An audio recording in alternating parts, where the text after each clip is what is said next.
most photographers would come here and take a long exposure shot like this, which is exactly what I did 2 or 3 years ago. But today I don't feel that is quite enough for me. I think I could do something better. So I'm going to rephotograph this scene, and I'm going to do it in 2 different ways. One is controlled, pretty safe and predictable, but the other is complete failure. But it might produce the more meaningful shot. Okay, so I've taken a couple of long exposure shots. I've just moved away from where I was photographing just because the noise is too much and I don't think the microphone would pick it up. I think all you'd hear is the thunder of the waterfall. We've had a lot of rain, so there's a lot of water coming through, so very noisy. So what I did was, I set up my camera with a 10-stop ND filter, and I've played around with my aperture really just to get the shutter speed I want, and I'm aiming for quite a long shutter speed, something between around about 15 to 30 seconds, and I'm just playing with that a little bit to get the effect I want, smoothing out the water. So my first composition, I've gone as far behind the water as I can get and sort of trying to look through it to create that image. And then while I'm in this position, I found a couple of other compositions. There's some nice reflections of the sunlight on the rocks. So there it is. I've got some different shots. And you know what? You could come here tomorrow. You could set up your tripod. You could use the same settings as I have and get your own shot.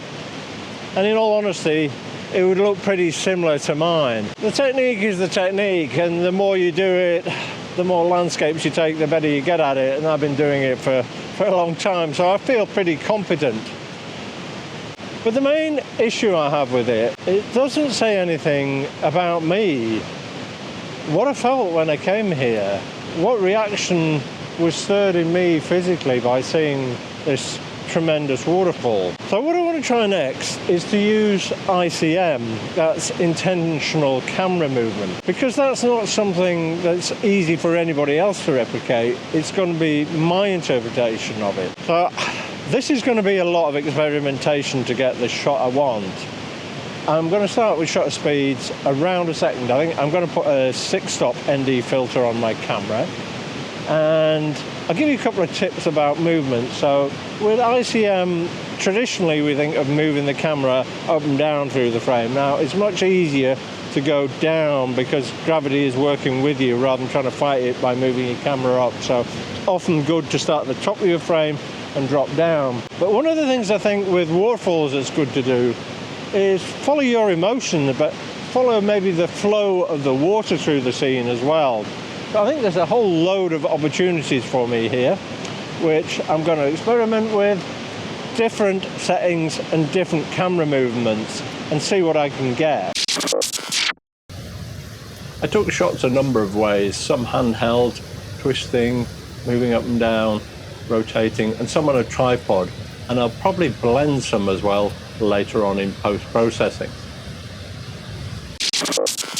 Now, it's quite a long time since I've done any ICM photography, so I'm learning this as I go along. So I wanted to share with you a few tips that I've picked up in today's exercise. The first thing is your movements need to be very subtle. You don't need great big sweeps, just little tiny movements. I think that's what helps. My shutter speeds have all been maximum of 4 seconds, but typically between 1 and 4 seconds. During the exposure, I've often kept the camera static for a second, for part of the exposure. So, for example, if it was a 4-second exposure, I might count, hold it for 1, move for 1, hold it again for 1, and so on. And that helps the composition, I feel, because if you have too drastic a movement, you just end up with a very, very abstract photo. Now, you might like that, but for me, it didn't work.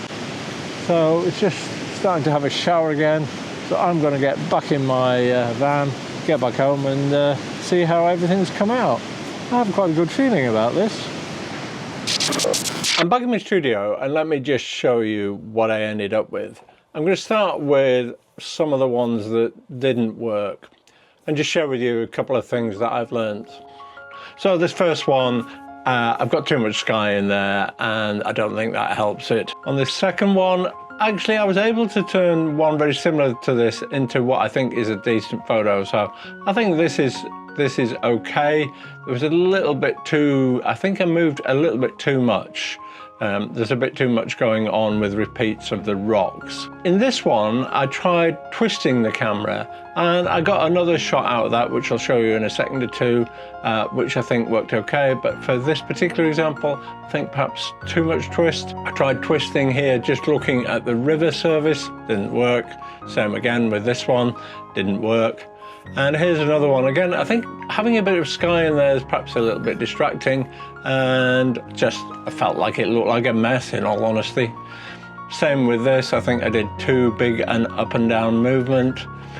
This one, same issue. I've moved too much up and down. And this one, actually, I did another one that is much better than this, but it showed promise, so I repeated that.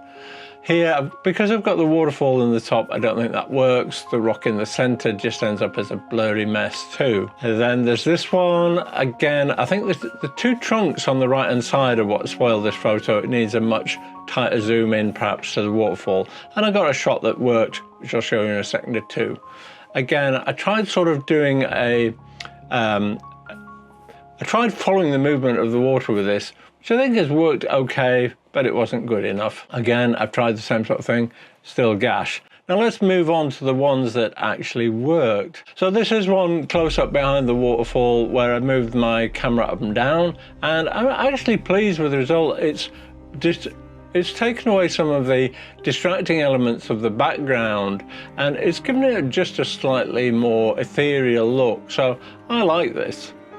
Here's another one where the movement was much greater, and this is probably a personal choice thing. I'm okay with it, and I quite like its abstract feel. I think it does have some more emotional impact to me, so I quite liked it, but I'd be interested to know what your thoughts on it. But I'd be interested to know your thoughts too. I put a number on all the good images, so let me know which is your favorite in the comments. Here's the one I was talking about earlier from behind the waterfall, and this I liked, and I felt it took away that distracting element. It's not a brilliant shot, but it was one I was okay with, and it's one I'll keep. Here's one where I rotated the camera, and to me this is quite interesting. I kind of felt like there's a sort of vortex that's drawing you in. Probably one of those that's a bit of a Marmite image, which you might like or you might not. Now here's one that's actually a blend of two images. I'll show you the two images. So what I did here was take a static shot on the tripod with the 6-stop ND filter on and the normal exposure. And then I took another one where I moved the camera on the tripod very slightly, and then I blended the two together in post-processing. And what it did is, when you can look at that first image I took out of the camera, which actually I liked anyway, the second image just adds another dimension to the water. It does give you a different feeling, and that helps me because I feel like I've created something not everybody else would create. This one is probably one of my favorites of the day, and it's the same thing. I've done a slight movement of the camera, just rotated it slightly, following the direction of flow of the water, and I just thought that brought an extra element to the photo. Actually, another definite keeper for me. Here's one where I did a little up and down movement with the waterfall, and again it's put more interest into the water in the foreground, and that's why I like this. And then finally this one, which is a much closer in shot, the same thing. It's more abstract, and there is a lot more tension going on in the water, a lot more drama, which was one of the things that I was trying to bring across when I was taking these photos. So that's where I've ended up today, and honestly I'm really pleased with both approaches. The long exposures are ones I'm genuinely proud of. There's a reason photographers have been making images like this for decades. When it works, it really works. The smooth water, the sense of time passing, the stillness it brings to a dramatic scene. I love that. But here's the thing I keep coming back to. If you came here tomorrow with a tripod, a 10-stop ND filter, and used the same settings, you could make something almost identical. And that's not a criticism of the technique, it's just the nature of it. The technique is the technique. master it and it rewards you every time. The ICM images are different. Even the ones that didn't work, and plenty didn't, nobody else would make those, because the movement is mine. The decision about where to follow the water, how long to hold still, when to rotate, when to let go, that's my physical response to standing next to this waterfall. It's my interpretation of what it felt like to be there. That's the difference John Sikowski was pointing at when he said, and I keep coming back to this quote, "It isn't what a picture is of, it's what it's about." The long exposure is a beautiful photograph of a waterfall. The ICM image is about something, about the energy of it, the relentlessness, the noise and the cold, and the way it makes you feel very small very quickly. Both have their place, but only one of them is unmistakably mine. And finding that, your own unmistakable way of seeing, is what this whole channel is about, really. Not the gear, not the settings, not even the locations, just the slow, imperfect, occasionally brilliant process of figuring out what your photography is actually trying to say. I'm still figuring that out, but today's like today make me feel like I'm getting somewhere. If any of that resonated with you, if you've been wondering what your photography might be trying to say, I want to offer you something. I've opened up a small number of free 30-minute portfolio reviews. You send me 5 of your best images before the call, we'll look at them together, and I'll tell you honestly what I'm seeing, what's working, what your images reveal about your photography and where it wants to go, and what the clearest next step looks like for you specifically.